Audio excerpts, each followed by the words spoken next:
Recording by Kanchan studio आसापुर।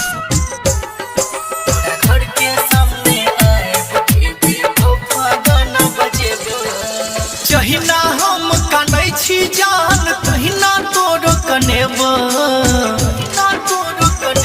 हे गई। जहिना हम कानै छी जान तहिना तोर कनेब।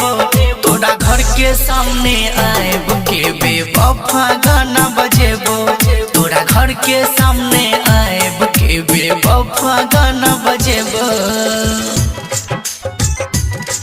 बेवफा गाना बजेबो।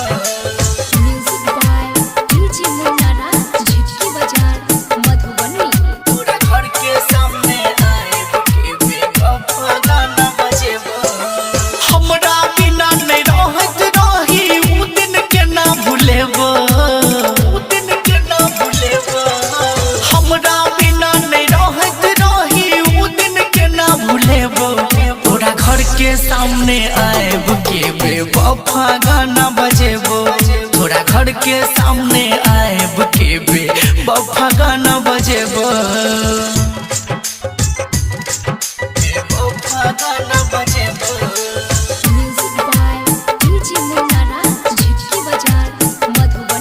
तोरा घर के सामने आएब के बेवफा गाना बजेबो।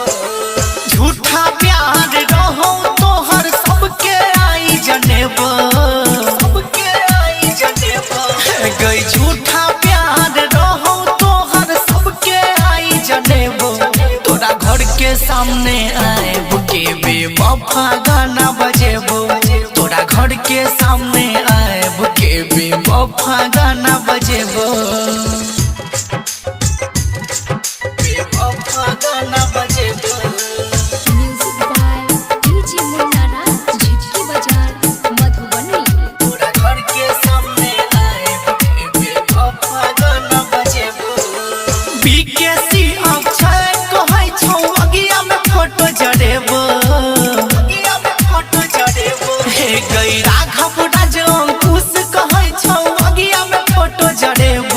तोरा घर के सामने आएब के बेवफा गाना बजेबो। तोरा घर के सामने आएब के बेवफा गाना बजेबो।